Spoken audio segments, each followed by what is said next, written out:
So guys welcome back to the channel. അപ്പോൾ ഞാനോട് റോഷൻ. അങ്ങനെ ഔദ്യോഗികമായി മാർവലിലെ 2026 കോമിക് പാനലും കഴിഞ്ഞിരിക്കുകയാണ്. ഓർക്കുന്നുണ്ടോ, കഴിഞ്ഞ പോലെ ഏതാണ്ട് ഈ സമയത്തൊക്കെ നമ്മുടെ അവഞ്ചേഴ്സിന്റെ മെയിൻ ത്രെട്ടായിട്ട് കാങ്ങിനെ ഇൻട്രൊഡ്യൂസ് ചെയ്തതിന് ശേഷം കോമിക് പാനലിൽ ഒരു മാസ്കും വെച്ചുകൊണ്ട് നമ്മുടെ RDJ അങ്ങ് പുറത്തോട്ട് വന്ന സീൻ വിക്ടർ വോൺ ഡൂമായിട്ട് എല്ലാം ഇന്നലെ കഴിഞ്ഞ പോലെ ഒരു ഫീലിംഗ് ആണ് തോന്നുന്നത്. എന്തായാലും ആ ഒരു കോമിക് പാനലിന്റെ ലെവലിലോട്ട് ഈ ഒരു കോമിക് പാനൽ എത്തിയോ എന്ന് ചോദിച്ചു കഴിഞ്ഞാൽ ഒന്ന് ചിന്തിക്കേണ്ടിയിരിക്കുന്നു. എന്നാൽ പോലും ഈ ഒരു കോമിക് പാനലിൽ കിടിലായിട്ടുള്ള ഒരുപാട് പ്രൊജക്ട്സും അനൗൺസ്മെന്റ് ഒക്കെ വന്നിട്ടുണ്ടായിരുന്നു. അവഞ്ചേഴ്സ് ഡൂംസ്ഡേക്കും അവഞ്ചേഴ്സ് എൻഡ് ഗെയിം എൻകോർ എന്ന് പറഞ്ഞിട്ട് പുതിയതായിട്ട് റിലീസ് ചെയ്യാൻ പോകുന്ന ഒരു അവഞ്ചേഴ്സ് പടത്തിനെ ബേസ് ചെയ്തിട്ട് ഒരു ട്രെയിലർ, നമ്മുടെ സ്പൈഡർമാൻ ബ്രാൻഡ് ന്യൂനെ ബേസ് ചെയ്തിട്ട് ഒരു പുതിയ ക്ലിപ്പ്, പിന്നെ വിഷൻ ക്വസ്റ്റിനെ പറ്റി കുറച്ച് ഡയലോഗ് എന്നൊക്കെ പറഞ്ഞിട്ട് അങ്ങനെ കുറച്ചധികം പരിപാടികളൊക്കെ ഉണ്ടായിരുന്നു. അപ്പോൾ എന്തായാലും അവർ അനൗൺസ് ചെയ്ത അതേ ഒരു ഓർഡറിൽ തന്നെ നമുക്കും കാര്യങ്ങളൊന്ന് നൈസായിട്ട് നോക്കി കളയാം. അപ്പോൾ without waiting much let's talk about it. First and foremost നമ്മുടെ അവഞ്ചേഴ്സ് ഡൂംസ്ഡേനെ ബേസ് ചെയ്തിട്ട് അതിന് ഹൈപ്പ് കയറ്റാൻ വേണ്ടിയിട്ട് ഒരു സിസിൽ റീലാണ് അവർ പ്രസന്റ് ചെയ്തത്. ഈ ഒരു സിസിൽ റീൽ എന്ന് വെച്ച് കഴിഞ്ഞാൽ വേറെ ഒന്നുമല്ല, നമ്മൾ ഓൾറെഡി പുറത്തിറങ്ങിയിട്ടുള്ള ഇൻഫിനിറ്റി സാഗ, മൾട്ടിവേഴ്സ് സാഗ എന്നൊക്കെ പറഞ്ഞിട്ട് ഈ ഒരു അവഞ്ചേഴ്സ് ഡൂംസ്ഡേക്ക് ബേസ് ചെയ്ത് വന്നിട്ടുള്ള എല്ലാ പടങ്ങളെയും ഒരുമിച്ച് ചേർത്തൊരു കൊളാഷ് മോഡൽ പരിപാടി. ഏതൊക്കെ പടങ്ങളാണ് ഈ ഒരു അവഞ്ചേഴ്സ് ഡൂംസ്ഡേക്ക് നേരിട്ട് ഇൻവോൾവ് ആവുന്നത്, ആ ഒരു പടങ്ങളൊക്കെ ഒരു ഫാൻ സർവീസ് പോലെ നമ്മൾ ഓൾറെഡി നമ്മുടെ ഈ യൂട്യൂബ് ചാനലൊക്കെ കണ്ടിട്ടുണ്ടാവുമല്ലോ. ഈ ഒരു ബേസ് ചെയ്തിട്ട് ഒരുപാട്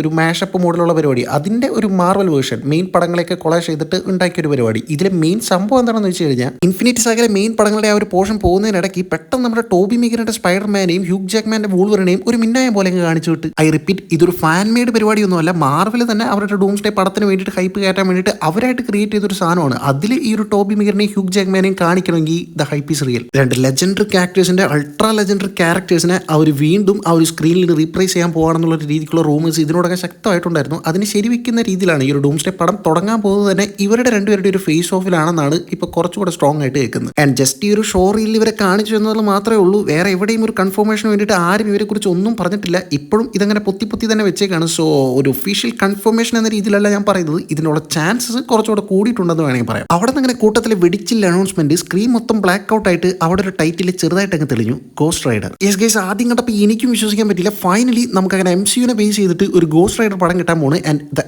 ആക്ടർ ഈസ് റയാൻ ഗോസ്ലിങ്ങിനെ ചുറ്റിപ്പറ്റി ഗോസ്റ്റ് റൈഡർ പടം വരുന്നു എന്നുള്ളൊരു വാർത്ത ഇതിന് മുമ്പേ നമ്മൾ കേട്ടിട്ടുള്ളതാണ്. ഇതൊരു പുതുമയൊന്നുമല്ല. അങ്ങ് multiverse of madness Sam Raimy പടത്തിന്റെ ആ ഒരു അനൗൺസ്മെന്റ് തൊട്ട് തുടങ്ങിയതാണ്. പിന്നെ ഡെഡ്പൂൾ ആൻഡ് വോൾവറിൽ വരുന്നു പറഞ്ഞു. ആൻഡ് അവസാനം ആ ഒരു ഫാൻ കാസ്റ്റിംഗ് റിയൽ ആയിരിക്കുമാണ്. 2028 പടം സ്ലേറ്റ് ചെയ്തിരിക്കുന്നത്. ചിലപ്പോൾ ഒരു വർഷമൊക്കെ നീണ്ടുപോയി 2029 ആവാൻ ചാൻസ് ഉണ്ട്. എന്നാലും അനൗൺസ്മെന്റ് വന്നല്ലോ, അത്രയും വലിയ കാര്യം. ആ ഒരു ബ്ലേഡ് പടത്തിന് പറ്റിയതുപോലൊന്നും പറ്റാതിരിക്കട്ടെ, പടം സ്ക്രീൻ കാണട്ടെ എന്നെങ്കിലും നമുക്ക് പ്രതീക്ഷിക്കാം. ഒരു സൈഡിൽ DCയുടെ ബാറ്റ്മാൻ, അപ്പർ സൈഡിൽ മാർവലിന്റെ ഗോസ്റ്റ് റൈഡർ. 2028 കുറച്ച് ടഫായിരിക്കും എന്ന് തോന്നുന്നു. ആൻഡ് ഒഫീഷ്യലി പടത്തിന്റെ ഡയറക്ടറേയും കൺഫേം ചെയ്തിട്ടുണ്ട്. മാർവൽ ചത്ത് ചീഞ്ഞ് കിടക്കുമ്പോൾ ഒരു പുതുജീവൻ കൊടുത്ത നമ്മുടെ ഷോൺ ലെവി, ഡെഡ്പൂൾ ആൻഡ് വോൾവറിന്റെ ഡയറക്ടറാണ് ഇപ്പോൾ ഈ ഒരു പടത്തിന് വേണ്ടിയിട്ട് റിട്ടേൺ ആവുന്നത്. ആക്ച്വലി റൈറ്റ് നൗ റയാൻ ഗോസ്ലിംഗും ഷോൺ ലെവിയും കൂടിയിട്ട് സ്റ്റാർ വാർസിന്റെ ബേസിൽ വരുന്ന ഒരു പടം, സ്റ്റാർ ഫൈറ്റർ എന്നങ്ങാണ്ടെന്ന് തോന്നുന്നു പേര്, ആ ഒരു പടം ഇപ്പോൾ ചെയ്തുകൊണ്ടിരിക്കുകയാണ് രണ്ടുപേരും കൂടെ. സോ അവിടെ വെച്ചിട്ട് ഇങ്ങനെ ഈ ഒരു ഗോസ്റ്റ് റൈഡറിന്റെ ക്യാരക്ടർ അവതരിപ്പിക്കാനായിട്ട് തനിക്ക് ആഗ്രഹം ഉണ്ടെന്നുള്ളൊരു കാര്യവും ആൻഡ് അതിനെ ബേസ് ചെയ്തിട്ട് തന്നെ കുറച്ച് ഐഡിയാസ് ഒക്കെ ഉണ്ടെന്ന് പറഞ്ഞിട്ട് ഷോൺ ലെവി ആയിട്ട് കുറച്ച് ഐഡിയാസ് ഒക്കെ പങ്കുവയ്ക്കുകയും ആൻഡ് അത് നേരെ കെവിൻ ഫീസിയുടെ അടുത്തോട്ട് എത്തുകയും പുള്ളിക്കാരൻ ഇംപ്രസ്ഡ് ആവുകയും ചെയ്തു എന്നുള്ള രീതിയിലാണ് അറിയാൻ കഴിയുന്നത്. It's really good to hear. അതായത് ആ ഒരു ആക്ടറിന് തന്നെ ആ ഒരു ക്യാരക്ടറിനോട് ഒരു പ്രത്യേക തരത്തിലുള്ള ഇഷ്ടം ഉണ്ടായിരിക്കെ തന്നെ ആ ഒരു ക്യാരക്ടർ അത്രമാത്രം കിടിലുമായിട്ട് ആ ഒരു ആക്ടറിന് പെർഫോം ചെയ്യാൻ കഴിയും എന്നുള്ളൊരു കാര്യമാണ് ഇതിന് മുമ്പുള്ള പടങ്ങളിൽ നിന്ന് നമ്മൾ തെളിയിക്കപ്പെട്ടതായിട്ടുള്ളത് കണ്ടിട്ടുള്ളത്. സോ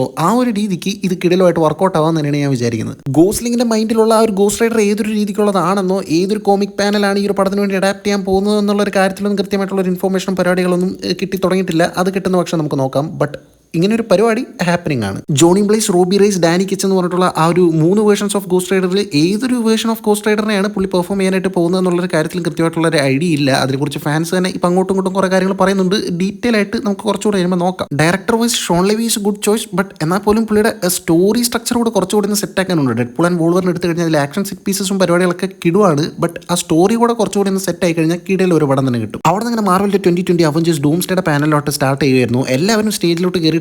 ആ ഒരു കാസ്റ്റ് മൊത്തം തലതൊട്ടപ്പനായിട്ട് നമ്മുടെ RDJ ഉണ്ടായിരുന്നു. ആൻഡ് ഓൾറെഡി നമുക്കറിയാൻ സാധിച്ചിട്ടുണ്ടായിരുന്നു RDJയുടെ ഈ ഒരു പടത്തിൽ ഒരു വെറൈറ്റി ആക്സന്റ് ആയിരിക്കും നമ്മൾ കാണാൻ പോകുന്നത്. ഓൾറെഡി ഇറങ്ങിയ ട്രെയിലറും അത് ചെറുതായിട്ടൊന്ന് ടീസ് ചെയ്തിട്ടുണ്ടായിരുന്നു. ആൻഡ് ഈ ഒരു സ്റ്റേജിൽ ഓൺ സ്റ്റേജിൽ ആ ഒരു ആക്സന്റ് പുള്ളി ചെറുതായിട്ടൊന്ന് മിമിക് ചെയ്ത് കാണിച്ചു കൊടുത്തു എന്നാണ് അറിയാൻ കഴിയുന്നത്. അവിടെ നിന്ന് ഡോക്ടർ ഡൂമിന്റെ ആ ഒരു സ്യൂട്ട് മൊത്തത്തിൽ റിവീൽ ചെയ്യുന്ന രീതിക്ക് ഒരു പുതിയ പോസ്റ്ററും അവർ പുറത്തിറക്കിയിട്ടുണ്ടായിരുന്നു. And the suit looks really badass. എന്തോ സ്യൂട്ട് അത്ര കണ്ട് കോമിക് ആക്യുറേറ്റ് അല്ല എന്നുള്ള രീതി കുറച്ച് പേരൊക്കെ പറയുന്ന ഇങ്ങോട്ട് കേട്ടായിരുന്നു. ബട്ട് പേഴ്സണലി എനിക്ക് അത് അത്ര വലിയ പ്രശ്നമായിട്ടൊന്നും തോന്നില്ല. കോമിക് ആക്യുറേറ്റ് തന്നെ ഒരു സാധനം വേണമെന്ന് അങ്ങനെ നിർബന്ധം പിടിക്കുന്ന ഒരാളൊന്നുമല്ല. പേഴ്സണലി എനിക്ക് പടത്തിൽ അത് കാണാനൊരു ബ്രഹ്മാണ്ടം തോന്നിയാൽ മതി. So the shoot is okay for me. നിങ്ങൾക്ക് കണ്ടിട്ട് എന്ത് തോന്നിയെന്നുള്ളൊരു കാര്യങ്ങളൊന്ന് പറഞ്ഞേക്കണേ. അവിടെ നിന്ന് ഡൂംസ്ഡേനെ ബേസ് ചെയ്തിട്ടുള്ള പുതിയൊരു ട്രെയിലർ, അങ്ങനെ പുതിയ ട്രെയിലർ ഇറക്കി വിട്ടല്ലോ. അപ്പോൾ അധികം വേഗം യൂട്യൂബിൽ വരുമ്പോൾ കാണാലോ എന്നൊന്നും നിങ്ങൾ വിചാരിച്ച് സമാധാനിക്കേണ്ട. ഓൾറെഡി ഇതിനു മുമ്പ് സിനിമാ കോണിൽ വന്ന ട്രെയിലർ ഇപ്പോഴാണ് നമുക്ക് വേണ്ടിയിട്ട് ഇറക്കി വിട്ടത്. സോ ഈ ഒരു ട്രെയിലർ ഇനി വീണ്ടും നമ്മൾ കാണാൻ പോകുമ്പോഴത്തേക്കും കുറച്ചധികം സമയം എടുക്കും. ട്രെയിലർ ഇറക്കി വിട്ടത് മാത്രമേ ഓർമ്മയുള്ളൂ. അവിടെ നിന്ന് അപ്പം തന്നെ സാധനം ലീക്ക് ആയിട്ടുണ്ട്. ഇപ്പോൾ ഒരുമാതിരിപ്പെട്ട എല്ലാ ഓൺലൈൻ പ്ലാറ്റ്ഫോമുകളിലും സാധനം അവൈലബിൾ ആണ്. കുറേയൊക്കെ മാർവൽ തൂക്കുന്നുണ്ടെന്നാണ് അറിയാൻ കഴിഞ്ഞത്. ബട്ട്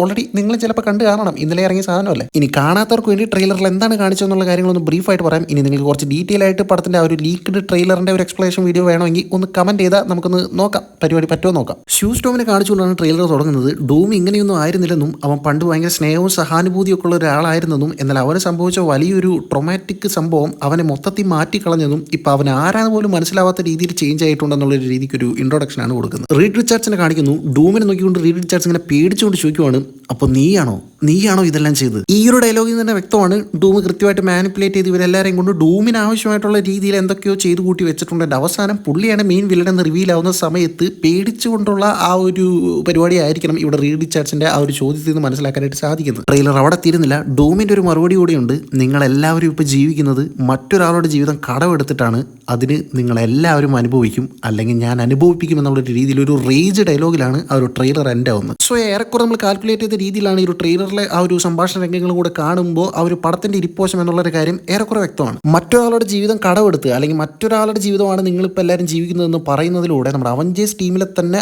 ആരോ എടുത്ത ഒരു തെറ്റായ കാരണം ഡൂമിന് അവന്റെ ഫാമിലി തന്നെ നഷ്ടപ്പെടുന്നതും അതിന്റെ ഒരു റിവെഞ്ച് പരിപാടികളൊക്കെയാണ് ഡൂമിന് ഈ ഒരു വില്ലൻ സ്റ്റേറ്റിലോട്ട് എൻ്റർ ചെയ്യുന്നത്. എന്തായാലും ആ ഒരു ലീക്ക്ഡ് ട്രെയിലർ എക്സ്പ്ലനേഷനിൽ നമുക്ക് അതിനെക്കുറിച്ച് കുറച്ച് ഡീറ്റെയിൽ ആയിട്ട് നോക്കാം. ഇവിടെ ഇപ്പോൾ എന്തായാലും അതിനുള്ളൊരു സമയമില്ല. സോ അതുകൊണ്ട് തന്നെ അത് നിങ്ങൾക്ക് ആവശ്യമുണ്ടെങ്കിൽ നിങ്ങൾ അതിനെപ്പറ്റി ഒന്ന് കമന്റ് ചെയ്ത് കഴിഞ്ഞാൽ ശരി. ആൻഡ് അവിടെ നിന്ന് കുറച്ച് വെറൈറ്റി പ്ലസ് ഇൻട്രസ്റ്റിംഗ് ആയിട്ടുള്ള ഒരു പരിപാടി എന്താണെന്ന് വെച്ച് കഴിഞ്ഞാൽ നമ്മുടെ റയാൻ റെയ്നോൾഡ്സിന്റെ ഡെഡ്പൂള് നേരെ നമ്മുടെ ഓഡിയൻസിന്റെ ഇടയിൽ നിന്ന് എഴുന്നേറ്റ് വരുവാണ്. അതിന് കുറച്ച് നമ്മുടെ ഡൂംസ്ഡേയുടെ കാസ്റ്റുമായിട്ട് ഇന്ററാക്ട് ചെയ്യുവാണ്. ഓഫ് കോഴ്സ് പുള്ളി മാസ്ക് ഒന്നും ഊരിയില്ല, അതുകൊണ്ട് അതിനകത്ത് റയാൻ റെയ്നോൾഡ്സ് തന്നെ ആണോ എന്നുള്ളൊരു കാര്യത്തിൽ ഉറപ്പൊന്നുമില്ല. എന്നാൽ പോലും പുള്ളിയുടെ ആ ഒരു സംസാരശൈലിയും എല്ലാം ആ ഒരു ഡെഡ്പൂളിലെ റയാൻ റെയ്നോൾഡ്സിന്റെ വേർഷൻ തന്നെയായിരുന്നു. പടത്തിൽ താൻ വരാനായിട്ട് വല്ല ചാൻസ് ഉണ്ടോ എന്ന് ചോദിക്കുന്ന രീതിയിൽ ഡൂംസ്ഡേയുടെ റീഷൂട്ടൊക്കെ എപ്പോഴാണ്, അതിന് ഞാൻ എപ്പോഴാണ് വരേണ്ടത് എന്നുള്ള രീതിക്കുള്ള കുറച്ച് ഫണ്ണി ആയിട്ടുള്ള ഡയലോഗും പരിപാടിയൊക്കെ ആയിരുന്നു. അതിന് RDJയും പടമൊക്കെ എടുത്തു കഴിഞ്ഞിടേ ഇനിയിപ്പോൾ നിന്റെ ആവശ്യമില്ല എന്നുള്ള രീതിക്ക് ആ ഒരു മോഡിലുള്ള റിപ്ലൈയും കൊടുക്കുന്നുണ്ടായിരുന്നു. പടം ഇറങ്ങാനായിട്ട് അടുക്കുമ്പോൾ ഉള്ള മാർവലിന്റെ ഈ ഒരു റീഷൂട്ട് പരിപാടികൾ സ്ഥിരം പല്ലവയാണല്ലോ. സോ അതിനെ ഒന്ന് സർക്കസ്റ്റിക്കലി ചോദിക്കുന്ന രീതിയിലാണ് ഡെഡ്പൂൾ അവിടെ കാച്ച് ചെയ്ത്. ഒപ്പം പടത്തിൽ ഡെഡ്പൂൾ ഉണ്ടാവാനുള്ള ഒരു ചെറിയൊരു ചാൻസിനെയും കൂടെ അവിടെ ടീസ് ചെയ്യുന്നുണ്ടെന്ന് എനിക്ക് പേഴ്സണലി തോന്നി. അതായത് ഇപ്പോൾ നമ്മുടെ TV ആയിട്ട് നല്ല രീതിക്ക് നമ്മുടെ ഡെഡ്പൂൾ കണക്റ്റഡ് ആണ്. ഈ ഒരു ഡൂംസ്ഡേ എന്ന് പറഞ്ഞു കഴിഞ്ഞാൽ ഭയങ്കര TVക്ക് ഭയങ്കര ഇമ്പോർട്ടൻസ് ഉള്ള ഒരു രീതിക്കാണ് വരാൻ പോകുന്നത്. സോ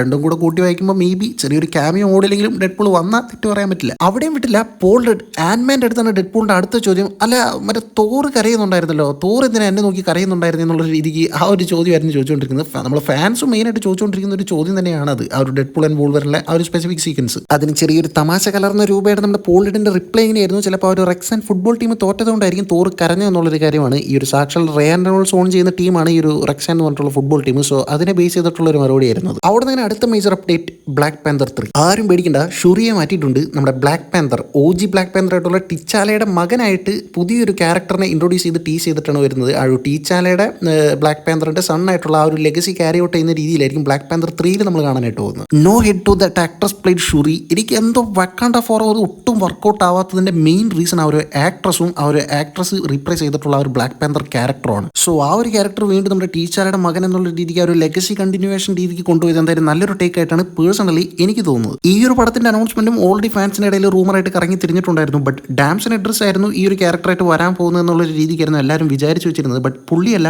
ഡേവിഡ് ജോൺസ് എന്ന് പറഞ്ഞിട്ടുള്ള വേറൊരാളാണ് ഈ ഒരു ക്യാരക്ടറിനെ അവതരിപ്പിക്കാനായിട്ട് പോകുന്നത്. പുള്ളി അഭിനയിച്ചിട്ടുള്ള ഇതിന് മുമ്പുള്ള പടങ്ങളൊന്നും തന്നെ ഞാൻ കണ്ടിട്ടില്ല. നിങ്ങൾ ആരെങ്കിലും കണ്ടിട്ടുണ്ടെങ്കിൽ പുള്ളിയുടെ ആ ഒരു ആക്ടിംഗ് വൈസ് പുള്ളിയുടെ പെർഫോമൻസ് എങ്ങനെയാണെന്നുള്ള രീതിക്ക് ഒന്ന് പറഞ്ഞോളൂ. ബട്ട് അതുകൊണ്ട് തന്നെ ആ ഒരു ആക്ടിംഗ് പരിപാടിക്ക് മാർക്ക് ഇടാനായിട്ട് ഞാനാണല്ല. ബട്ട് ലുക്ക് വൈസ് പുള്ളി ഓക്കെ ആണ്. പുള്ളിക്ക് ഇപ്പോൾ 32 വയസ്സുണ്ട്. സോ കുറച്ചുകൂടെ യങ് ആയിട്ടുള്ള ഒരാളെ എടുത്തിരുന്നെങ്കിൽ കുറച്ചുകൂടെ ഈ ഒരു ബ്ലാക്ക് പാന്തർ ക്യാരക്ടർ എന്ന് പറഞ്ഞാൽ ഇനി മാർവലിന്റെ ഒരു ക്രൂഷ്യൽ റോൾ ചെയ്യുന്ന ഒരു ക്യാരക്ടറാണ്. സോ അതുകൊണ്ട് തന്നെ നോക്കാം എങ്ങനെ ഒരു രീതിക്കാണ് വരാൻ പോകുന്നത് എന്നുള്ളത് എന്തായാലും നമുക്ക് കണ്ടു തന്നെ അറിയാം. അവഞ്ചേഴ്സ് എൻഡ് ഗെയിം എൻകോർ, നമ്മുടെ അവഞ്ചേഴ്സ് എൻഡ് ഗെയിമിന്റെ റിലീസ് ഈ വരുന്ന സെപ്റ്റംബർ 25 പടം ചാർട്ട് ചെയ്തിട്ടുള്ളത്. ഓൾറെഡി എല്ലാവരും അറിഞ്ഞു കാണണം.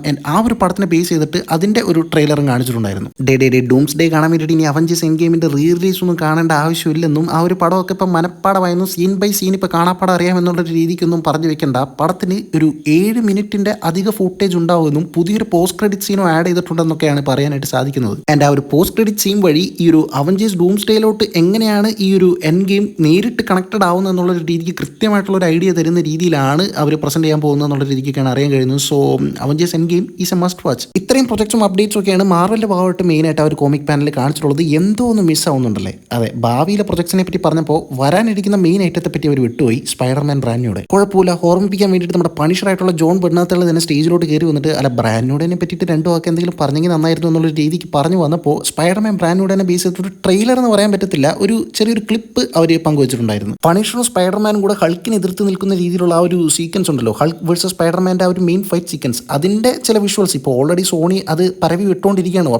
അപ്ഡേറ്റ്സ് എന്നുള്ള രീതിക്ക് മൊത്തം ഓൺലൈനിലും ഇപ്പോൾ ആ ഒരു ഫൈറ്റ് സീക്വൻസ് ആണ് തിളങ്ങി നിൽക്കുന്നത്. അതിൻ്റെ ഒരു വേർഷനായിട്ട് അവർ കാണിച്ചിട്ടുണ്ടായിരുന്നു. ആൻഡ് ആ ഒരു ക്ലിപ്പിൽ നമ്മുടെ ഹൾക്ക് സ്പൈഡർമാൻ അടിച്ചലക്കുന്ന രീതിയിലുള്ള ഒരു സീക്വൻസ് ഉണ്ടെന്ന് അതിനെ അവർ കമ്പയർ ചെയ്യുന്നത് നമ്മുടെ അവഞ്ചേഴ്സ് പടത്തിൽ നമ്മുടെ ഹൾക്ക് ലോക്കീനെ അടിച്ചലക്കുന്നില്ലേ, ആ ഒരു മോഡൽ അലക്കൽ ഉണ്ടെന്നുള്ള രീതിക്ക് അറിയാൻ കഴിയുന്നുണ്ട്. So the Hulk is gonna B unstoppable. അതോടുകൂടി പരിപാടിക്ക് എന്തായാലും കർട്ടൻ ഇട്ടു. എക്സ്മാനെ ബേസ് ചെയ്ത് ഇനി വരാൻ പോകുന്ന മ്യൂട്ടൻ സാഗയിലോട്ടുള്ള മെയിനുള്ള അപ്ഡേറ്റ്സോ പരിപാടികളോ പുതിയ കാസ്റ്റ് അനൗൺസ്മെന്റോ പരിപാടികളൊക്കെ ഉണ്ടാവുന്ന കുറേ പേര് വിചാരിച്ചിട്ടുണ്ടായിരുന്നു. ബട്ട് എന്തോ അതുണ്ടായില്ല. It's an interesting panel but not the best എന്ന് പറയേണ്ടി വരും. എനിക്ക് കുറച്ചധികം വർക്കൗട്ടായ ഒരു അനൗൺസ്മെന്റ് എന്ന് പറഞ്ഞ ഗോസ്റ്റ് റൈഡർ ആണ്. കാരണം അത് സിലബസിലേ ഉണ്ടായിരുന്നില്ല, ഔട്ട് ഓഫ് സിലബസ് വന്ന പരിപാടിയായിരുന്നു. അപ്പോൾ പറഞ്ഞു പിടിച്ച് വരുമ്പോൾ നമ്മുടെ ഫേസ് 6 MCUവിന്റെ ഭാഗമായിട്ട് 4 പടങ്ങളേ ഉള്ളൂ. ഫണ്ടാസ്റ്റിക് ഫോറും സ്പൈഡർമാനും 2 അവഞ്ചേഴ്സ് പടങ്ങളും. ബട്ട് 4 പടങ്ങളേ ഉള്ളെങ്കിലും 4 നമ്മുടെ MCUവിനെ സംബന്ധിച്ചിടത്തോളം ടോപ്പ് ഐറ്റംസ് ആണ്. അപ്പോൾ മാർവൽ എന്തായാലും ഔദ്യോഗികമായിട്ട് പരിപാടി തുടങ്ങിയിട്ടുണ്ട്. ഈ ആഴ്ചത്തെ ഇപ്പോൾ സ്പൈഡർമാൻ ഇറങ്ങാൻ പോകുന്നു. അതിനുശേഷം നേരെ പിന്നെ ഡൂംസ്ഡേ. അങ്ങനെ മാർവലിന് ഇനി ഉറക്കമില്ലാത്ത രാത്രികൾ മാർവൽ ഫാൻസിനും. അപ്പോൾ മാർവലിന്റെ ഭാഗമായിട്ട് വന്നിട്ടുള്ള ഈ ഒരു 2026 കോമിക് പാനൽ നിങ്ങളെ എത്രമാത്രം എക്സൈറ്റ് ചെയ്യിച്ചു എന്നുള്ളൊരു കാര്യങ്ങളും ഇതിൽ തന്നെ ഏതൊരു പ്രൊജക്റ്റിനാണ് നിങ്ങൾ ഏറ്റവും കൂടുതൽ വെയിറ്റ് ചെയ്തിരിക്കുന്നത്, അല്ലെങ്കിൽ നിങ്ങളെ വെയിറ്റ് ചെയ്ത് ഏതൊരു പ്രൊജക്റ്റാണ് അവർ അനൗൺസ് ചെയ്യാതിരുന്നത് എന്നുള്ള കാര്യങ്ങളെ പറ്റിയിട്ടും എല്ലാം കൂടെ ഒന്ന് പറഞ്ഞു കഴിഞ്ഞാൽ മറ്റൊരു വീഡിയോയിലൂടെ നമുക്ക് എന്തായാലും വീണ്ടും